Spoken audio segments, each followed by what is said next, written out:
नमस्कार। 8 बज चुके हैं और एक बार फिर हम हाजिर हैं आपके अपने शो में और मैं हूं दर्शपल गुप्ता।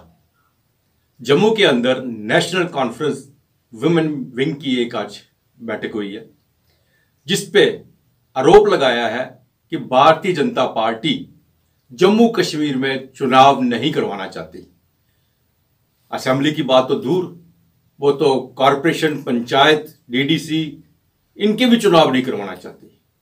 उनका कहना यह है कि भारतीय जनता पार्टी ने करगिल में जो हार उसकी हुई है, शब्द है उनके, शर्मनाक हार जो उनकी हुई है, उसको देखते हुए वो जम्मू कश्मीर में चुनाव नहीं करवा रहे हैं। उनको पता है कि जम्मू कश्मीर में उनकी जमीन खिसक चुकी है। वो किसी भी हालत में जम्मू कश्मीर में अपनी सरकार बनाना तो दूर, अपने जो उनके कैंडिडेट हैं जो पहले मिनिस्टर तक रहे हैं वो भी नहीं जीत पाएंगे। और दूसरी तरफ भारतीय जनता पार्टी के तोरण चुग जो है, उन्होंने कहा है कि ये आरोप गलत है। हम हर वक्त चुनावों के लिए तैयार रहते हैं और चुनाव जो है वो इलेक्शन कमीशन ने करवाने हैं। वो बाकी सब जानते हैं चुनाव इलेक्शन कमीशन कब करवाते हैं, कैसे करवाते हैं, वो तो सबको पता है। लेकिन उन्होंने ये भी कहा कि जो हमें बार बार कहा जा रहा है कि करगिल में हमारी करारी हार हुई है, हम उनको बता देना चाहते हैं करगिल में हमने एक सीट ज्यादा ली है और उसके साथ हमारे वोट जो है परसेंटेज वो भी बढ़ी है। करगिल में करगिल के लोगों ने हम पे विश्वास जताया है और हम इस विश्वास में पूरा उतरेंगे। अब हम आपको बता दें कि करगिल में 26 सीटें थी, जिसमें से नेशनल कॉन्फ्रेंस ने 12 जीती, कांग्रेस ने 10 और भारतीय जनता पार्टी को 2 सीटें मिली। 2 इसके साथ ही इंडिपेंडेंट जीते। नेशनल कॉन्फ्रेंस कांग्रेस ने मिलकर वहां पे कौंसिल बनाने की बात की है, क्योंकि जिस तरह से इंडिया गठबंधन हुआ है, ये दोनों पार्टियां उसमें आती थी। तो अब करगिल में दोनों मिलकर 2.5 साल सीईसी की बनाएंगे वहां पे। अब पहले कौन बनाता है वो एक दिन का फैसला हो जाएगा, जिसमें मैंने आपसे पहले भी कहा कि 12 सीटें नेशनल कॉन्फ्रेंस की है, 2.5 साल नेशनल कॉन्फ्रेंस रहेगी। कांग्रेस की 10 सीटें हैं, 2.5 साल कांग्रेस रहेगी और उसके साथ साथ भारतीय जनता पार्टी की 2, इंडिपेंडेंट की 2 और जो नॉमिनेट की गई हैं 4 सीटें नॉमिनेट भी वहां की गई हैं। और वहां का जो डीसी होगा वो चीफ एग्जीक्यूटिव ऑफिसर होगा। अब देखते हैं आने वाले दिनों में क्या हालात बनते हैं। करगिल के बाद आगे और क्या स्टेप आगे बढ़ते हैं। भारतीय जनता पार्टी अपना हक जमा रही है कि हमने वहां पे पहले से ज्यादा जो है लोगों ने हम पर विश्वास जताया है। नेशनल कॉन्फ्रेंस कांग्रेस खुशियां मना रही है। जम्मू में आपने देखा कि भांगड़े चल रहे थे, दिवाली मनाई गई थी जब करगिल में इनकी दोनों की जीत हुई थी। अब हम नजर डालते हैं आज के समाचारों पर। इजरायल और हमास के बीच युद्ध में करीब 5,000 लोगों की मौत हो गई। इस बीच मंगलवार को गाजा के अस्पताल में विस्फोट हो गया, जिसमें सैकड़ों लोगों की जान चली गई। इस हमले का आरोप दोनों ही एक दूसरे पर मढ़ रहे हैं। बढ़ते विवाद के बीच इजरायल रक्षा बलों ने हमास के आतंकी का एक ऑडियो जारी किया है। इसमें आतंकी को सुना जा सकता है कि वह अस्पताल में जिस रॉकेट से हमला हुआ उसके बारे में बात कर रहा है। गाजा पट्टी में अल अहली अस्पताल में ब्लास्ट के बाद 500 से ज़्यादा मौतों को लेकर पीएम मोदी ने दुख जताया है। उन्होंने इस घटना को गंभीर बताते हुए कहा कि इसके लिए जिम्मेदारी तय होना जरूरी है। पीएम मोदी ने लिखा कि गाजा के अल अहली अस्पताल में मौतों से गहरा दुख पहुंचा है। पीड़ितों के परिवारों के साथ मेरी हार्दिक संवेदनाएं और घायलों के जल्दी ठीक होने की प्रार्थनाएं। पीएम ने इसी ट्वीट में कहा, ताज़ा संघर्ष में नागरिकों की मौत की घटना एक गंभीर और चिंता की बात है। इसके लिए जिम्मेदारी तय होना जरूरी है। धरती का स्वर्ग कहे जाने वाले कश्मीर की वादियों के मनोरम दृश्य अब ट्रेन से निहार सकेंगे। शिमला की तरह उत्तर रेलवे कश्मीर में विस्टाडोम यानी पारदर्शी कोच विशेष ट्रेन बडगाम से बनिहाल के बीच वीरवार यानी 19 अक्टूबर से अगले साल 18 जनवरी तक चलेगी, जो कुल 184 फेरे लगाएगी। जम्मू कश्मीर प्रशासन से रेलवे बोर्ड को सुरक्षा को लेकर हरी झंडी मिलने के बाद उत्तर रेलवे ने ट्रेन चलाने का फैसला लिया है। ट्रेन किराया 180 से 200 रुपये प्रति व्यक्ति हो सकता है। अंतर्राष्ट्रीय सीमा पर जम्मू जिले के अन्य सेक्टर में विक्रम पोस्ट पर मंगलवार की रात पाकिस्तान की ओर से की गई फायरिंग में बीएसएफ के 2 जवान घायल हो गए। दोनों को जम्मू मेडिकल कॉलेज में भर्ती कराया गया है। मंगलवार की रात 8 बजे विक्रम पोस्ट पर पाकिस्तान की ओर से ब्रस्ट फायर किया गया। इसकी चपेट में 2 जवान हो गए। एक के पेट तथा दूसरे के हाथ में गोली लगी है। तत्काल दोनों घायलों को निकालकर बीएसएफ के जवानों ने जीएमसी पहुंचाया। विक्रम पोस्ट पर बीएसएफ के 120 बटालियन की तैनाती है। इस बीच बीएसएफ तथा पुलिस के वरिष्ठ अधिकारी मौके पर पहुंच के किसी को भी बॉर्डर की ओर जाने की इजाजत नहीं दी जा रही है। नेका व कांग्रेस की ओर से मिलकर परिषद का गठन किया जाएगा। दोनों पार्टियों के बीच सीईसी पद के लिए रोटेशन के आधार पर 2.5 साल के लिए सहमति बनी है। ये माना जा रहा है कि पहले नेका की ओर से सीईसी पद पर दावेदारी की जाएगी। नेका पार्षद डॉक्टर मोहम्मद जफर आखून सीईसी पद के लिए मजबूत दावेदार माने जा रहे हैं। कांग्रेस की ओर से सीईसी पद के लिए नासिर मुंशी को 2.5 साल बाद प्रत्याशी बनाया जा सकता है। दोनों पार्टियों ने संयुक्त समन्वय समिति का गठन किया है, जिससे परिषद का कामकाज सुचारू रूप से चल सके। बैठक के लिए डीसी कारगिल सीईओ रहेंगे। ज्ञात हो कि नेका को 12, कांग्रेस को 10, भाजपा को 2 तथा 2 निर्दलीय सदस्य जीते थे। 4 पार्षद मनोनीत किए जाएंगे। शेर कश्मीर भवन जम्मू में एनसी द्वारा लोगों को संबोधित किया गया, जिसमें उन्होंने एनसी की उपलब्धियां गिनवाई और साथ ही साथ भाजपा पर आरोप लगाते हुए कहा कि भाजपा शायद इलेक्शन से डर गया है, इसीलिए जम्मू कश्मीर में इलेक्शन नहीं करवाए जा रहे।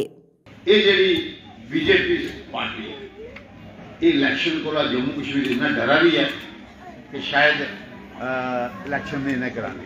इन्हें पहले आख्या कि असें पंचायत इलेक्शन कराने, असें म्युनिसिपैलिटी इलेक्शन कराने, वो सारियां बंद कर दिया। असैंबली तो दूर की गल है। और मैं डर लगा था कि करगिल के बाद ये भुलिए न, डरिए न कि असें इलेक्शन नहीं कराने, कुछ पार्लीमेंट की भी नहीं कराने, कि पार्लीमेंट भी हिंदुस्तान की पार्लीमेंट के बाद करागे। ये ऐसी तरफ हालात जा रहे हैं। तो मेरी थोड़े अगे बेनती है, तुसी इत्थे आयो, तुसी इत्थे मैं परतिए रिपीट कर परतिए दोहरांग कि छड़ा इत्थे आना नहीं, पिंड च जाइए सुनाना कि साड़ी मुश्किलों का हल कौन कर सकता। अगर तुम चाहते हो तुम्हारी मुश्किलों का हल होए, अगर तुम चाहते हो कि एक अच्छा माहौल बने, माता भैन बुजुर्ग हर आदमी की इज्जत मान होए, समान होए, तुहाडे लिए दरवाजे खुलन, तुम अपना कम काज लिए जाओ तो तुहाडी मदद होए, गल सुनाई होए, तो फिर वो नेशनल कॉन्फ्रेंस है और कोई पार्टी नहीं। इन्हें लफ्ज़ों के मैं थोड़ा इजाज़त चाहना। मैं आखिर जो परती है अपनी जी साड़ी सतवंत डोगरा जी है, इन्हें मुबारकबाद देना। इन्हें इतने कॉन्फ्रेंस रखी और रजनी की मुबारकबाद देना कि बड़े अच्छे ढंग कन्नै स्टेट सैकटरी कम करा दी है। मैं तो पहली बार दिखे सी कम करते, इसी मुबारक है, बड़े अच्छे ढंग कन्नै करा दी है। और जेडे बाकी हो जड़ियाँ साड़ियाँ बाकी एक बेला विमला लुथरा प्रधान थी वुमेन विंग, विमला लुथरा जी ने अपने जमाने काम किया। एक जमाना आया अपने लक्ष्मी दत्ता जी प्रधान ने उन्हें काम किया। हर आदमी ने अपने अपने बेले करना होता, इसके लिए मैं थोड़ा ज्यादा टाइम नहीं लेता। 1966 से लेकर आज तक हर वर्ष शहीदी दिवस मनाया जाता है, क्योंकि 1966 में जब एग्रीकल्चर यूनिवर्सिटी को श्रीनगर शिफ्ट किए जाने की बात कही जा रही थी तो जम्मू के छात्रों ने आंदोलन किया था। परिणाम स्वरूप 17 अक्टूबर को, यानी कि 17 अक्टूबर 1966 को उन्हें पुलिस की गोली का सामना करना पड़ा, जिससे वो शहीद हो गए। और 18 तारीख को भी एक छात्र शहीद हुआ था। उसी को लेकर हर वर्ष श्रद्धांजलि समारोह मनाया जाता है। सन 1966 में जब हमारे स्टूडेंट्स द्वारा यहाँ के एक एग्रीकल्चर कॉलेज को श्रीनगर शिफ्ट किया जा रहा था, तो तब स्टूडेंट्स द्वारा एक बड़ा आंदोलन जम्मू के अंदर किया गया। धीरे धीरे वो आंदोलन जन आंदोलन बना, जिसके बाद 17 तारीख को जब यहाँ पर एक बड़ा धरना चल रहा था, पुलिस ने उनके ऊपर फायरिंग करी। 17 तारीख को हमारे 3 छात्र सुभाष चंद्र, ब्रिजमोहन शर्मा और गुलशन हांडा 17 तारीख को साइंस कॉलेज के परमिसेस में शहीद हुए थे। 18 तारीख को जब उसके रिजल्ट में एक विरोध रैली जम्मू के अंदर निकाली जा रही थी, तो 18 तारीख को दोबारा पुलिस की फायरिंग में हमारे चौथे छात्र सरदार गुरचरण सिंह जी वो शहीद हुए थे। तो उन 4 शहीद छात्रों की याद में जेजेएसएफ द्वारा हर वर्ष यहाँ पर एक श्रद्धांजलि समारोह आयोजित किया जाता है। 3 दिन तक हमारे साथ आप जो वॉलंटियर्स देख रहे हैं, इनमें से 4 वॉलंटियर्स उनकी याद में फास्टिंग पर बैठते हैं। फिर 18 तारीख को सुबह हवन यज्ञ होता है उनकी आत्मा की शांति के लिए। उसके बाद वाइस चांसलर द्वारा आज इनको जूस पिला के इसका समापन किया गया। तो 1966 से लेकर आज तक लगातार आप सब जानते हैं कि जम्मू के साथ किस तरीके से भेदभाव होता आया है। तो जब भी जम्मू के साथ भेदभाव हुआ, all J&K RTC volunteer retired employees ने आज रेड हेल्थ कॉम्प्लेक्स में प्रदर्शन किया। उनका कहना ये था कि सरकार को लगातार ट्रांसपोर्ट हाई अथॉरिटी और SRTC द्वारा गुमराह करने की कोशिश की जा रही है, क्योंकि सरकार तो पैसा मुहैया करवा रही है, लेकिन SRTC और ट्रांसपोर्ट हाई अथॉरिटी की मिलीभगत से उनके बिल्स को रिजेक्ट किया गया है। इसी को लेकर उन्होंने प्रदर्शन के माध्यम से अपनी बात रखी। हमारे बिल रिजेक्ट किए हैं। हमें लगता है ये कोई SRTC मैनेजमेंट की मिली भगती है, जिसकी वजह से बिलों को रिजेक्ट किया गया है। इन्होंने अपनी पावर का नाजायज इस्तेमाल किया तो किया है, लेकिन सरकार को भी गुमराह किया और गलत मैसेज दिया है। जबकि सरकार पैसे देने के लिए तैयार है, सरकार बार बार कह रही है लाइबिलिटी बनाकर भेजो ये, लेकिन ये लोग नहीं भेज रहे हैं। हम गवर्नर साहब से ये अपील करते हैं बोर्ड मीटिंग को दोबारा कराया जाए और हमारी लाइबिलिटी, जिसमें कोला एरियर, 6 पे commission arrear and DA arrear, उसकी लाइबिलिटी बनाकर सिविल सेक्टर में भेजी जाए।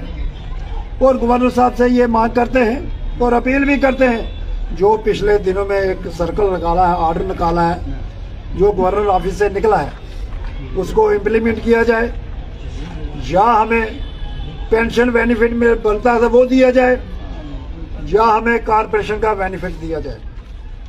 हम सरकार से फिर मांग करते हैं कि जो हमारी लाइबिलिटी है वो उसको बनाकर सिविल सेक्टर में भेजी जाए। कल पूर्व मंत्री चौधरी लाल सिंह के यहाँ ईडी का जो छापा पड़ा, उसको लेके चौधरी लाल सिंह आज सामने आए हैं। उन्होंने कहा ये सब मेरे विरुद्ध एक षड्यंत्र रचा गया है। 2018 में रज़ाना केस में भी मुझे एक रेपिस्ट का साथ देने की बात कही थी, क्योंकि मैं डोगरों के लिए बात करता हूं, मैं जम्मू को अलग राज्य का दर्जा देने की बात करता हूं। मैंने भारतीय जनता पार्टी को छोड़ दिया है। उन्हें लग रहा है कि आने वाले चुनावों में लाल सिंह उनके लिए एक मुसीबत बन सकता है, इसलिए वो मेरे ऊपर सारी एजेंसीज का इस्तेमाल कर रहे हैं। उन्होंने अपने समर्थकों को कहा कि आप संघर्ष करने के लिए तैयार हो जाएं, क्योंकि हमें एक लंबा संघर्ष करना पड़ेगा, तभी हमें न्याय मिलेगा। आज का प्रोग्राम आपको कैसा लगा, इस पर आप कमेंट्स कीजिएगा, शेयर कीजिएगा और सब्सक्राइब कीजिएगा। नमस्कार।